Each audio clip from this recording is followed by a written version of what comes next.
최근 해운업계에서는 탄소 배출을 줄이는 친환경 선박이 크게 주목을 받고 있습니다. 이 특이한 모습을 한 원통형 장치 역시 배를 움직이게 하는 친환경 선박 기술 중 하나라고 하는데요.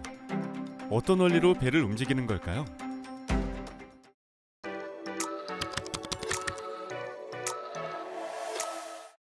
슬레이트 치겠습니다. 하나오션 구조 진동소음 연구팀에 근무하는 박상건 수석입니다. 얼마 전에 근속 30년이었었고요.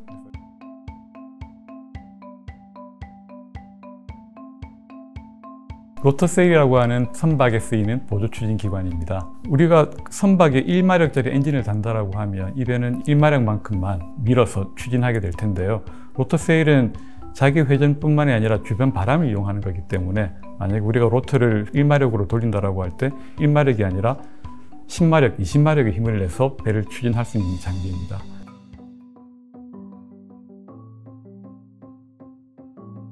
바람이 부는 환경 하에 회전하는 물체가 있다고 하면 이 회전 때문에 한쪽 면에서는 바람의 흐름을 더 가속시킬 거고 다른 면에서는 바람의 흐름을 지연시킬 텐데요. 그러면 가속된 바람이 있는 쪽에서는 압력이 떨어지기 때문에 상대적으로 압력 차이가 발생하고 우리가 이걸 리프트 포스라고 하는데 이 리프트 포스를 선박의 추진력으로 이용하는 게 로터세일입니다.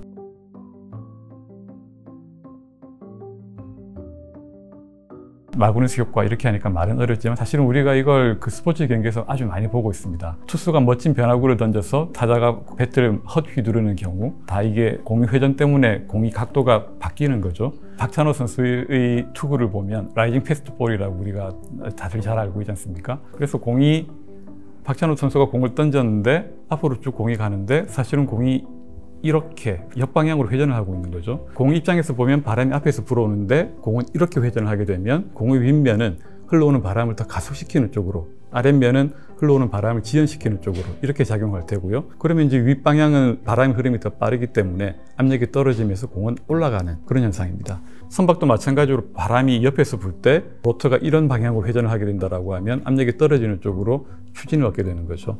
그래서 배가 또 앞으로 갈 때 이 로터 세일이 훨씬 도움을 주게 되는 이런 원리입니다. 예전에 그냥 전통적인 봇들을 보면 뒷바람을 주로 이용하는데 로터 세일 같은 경우 옆바람을 이용하기 때문에 바람을 이용할 수 있는 확률이 더 커지게 되는 거죠.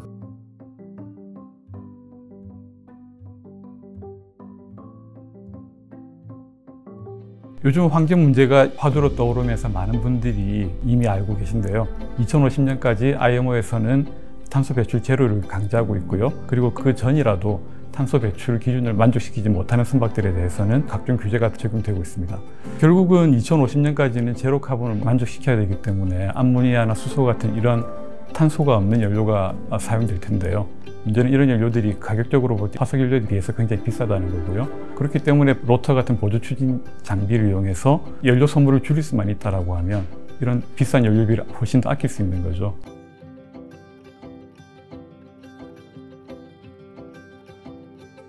이론적으로 볼 때는 LNG선 기준으로 말씀드리자고 하면 연료를 10% 정도까지 줄일 수가 있습니다. 그냥 전 세계 평균적인 해상 상태를 기준으로 한다고 하면 한 3% 정도 연료를 줄일 수 있다고 생각하고 있습니다. 물론 로터는 배 하나만 달 수 있는 게 아니라 몇 개를 더 달 수는 있죠.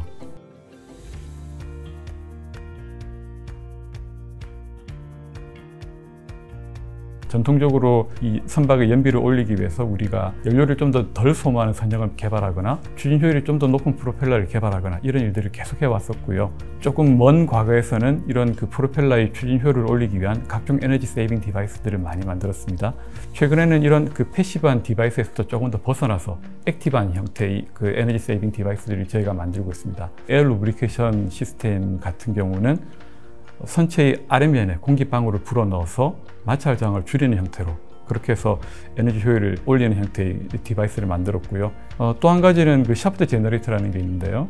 선박에는 프로펠러를 돌리는 메인 엔진이 있고 이외에도 선박에 필요한 전기를 생산하기 위한 여러 대의 제너레이터 엔진을 가지고 있습니다. 메인 엔진이란 아주 훌륭한 엔진이 있으니 여기에 제너레이터를 붙여버리면 제너레이터 엔진을 돌리는 것보다 훨씬 기름을 작게 쓰겠다. 그래서 나온 게 메인 엔진과 프로펠러 사이에 있는 샤프트에 발전기를 붙여서 전기를 만드는 샤프트 제너레이터입니다. 또 한 가지는 저희 하나옵션이 만든 스마트십 솔루션이 있는데요. 일기예보를 바탕으로 그래서 파도가 이쪽에서 오고 바람이 이렇게 부니 그럼 그냥 우리가 부산에서 LA까지 바로 직선으로 가는 게 아니라 약간 둘러가더라도 코스를 적당하게 만들면 훨씬 더 에너지를 적게 소모하게 할 수 있는, 그래서 우리가 웨더 라우팅이라고 이야기를 하는데요. 이런 기능을 쓰게 되면 또 에너지를 많이 줄일 수가 있습니다. 그 외에도 로터세일과 또 비슷한 윙세일이라는 게 있습니다. 로터세일이 로터의 회전을 이용해서 양력을 일으켰다라고 하면, 윙세일은 말 그대로 윙이라는 게 비행기 날개지 않습니까? 이런 그 비행기 날개 같은 세일을 선박 데크에 여러 개를 설치를 해서 마치 비행기 날개와 같은 그런 양력을 이용해서 배를 또 앞으로 추진하는 이런 보조 추진 기구를 저희가 개발을 검토 중에 있고요. 탄소 배출을 하지 않는 연료를 사용할 수도 있지만 선박이 내뿜는 탄소를 그냥 포집을 해서 밖으로 빠져나가지 않게 하는, 이것도 한 가지 훌륭한 방법이 될 텐데요. 그래서 저희도 이제 여기에 대응하기 위해서 몇 년 전부터 이런 탄소 포집 장비를 만들었었고, 조그만 파일럿 설비를 만들어서 선박에 실제로 탑재를 했고 테스트를 수행을 했습니다. 그리고 선박의 추진 효율을 올리기 위한 가장 전통적인 방법이 선체의 그 형상을 잘 만들어서 저항을 줄이는 방법인데요. AI 기법을 여기에 도입을 하게 되면 보다 빨리 그리고 보다 더 효율적인 그런 형상을 만들 수 있기 때문에 이런 AI 기법 역시 저희가 적극적으로 검토하고 있습니다. 이런 노력들을 통해서 저희가 선주들에게 선택 가능한 많은 옵션들을 제공하고 있습니다.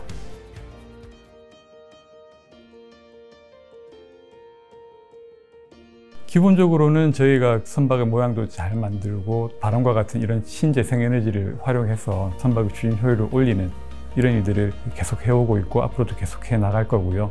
그리고 연료 관점에서 보자라고 하면 당장 중유나 디젤유나 이런 화석 연료에 비해서 그나마 탄소 배출이 적은 LNG를 연료로 하는 선박들을 저희가 개발하고, 이런 선박들을 저희가 시중에 내보내고 있습니다.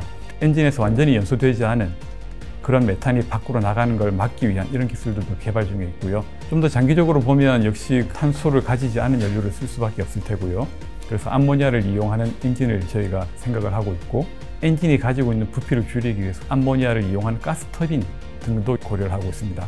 물론 가스터빈을 이용하는 경우에는 가스터빈에서 발생하는 열 역시 우리가 활용해서 추진 효율을 올리기 위한 그런 폐열 회수 시스템 같은 것까지 함께 고려하고 있습니다.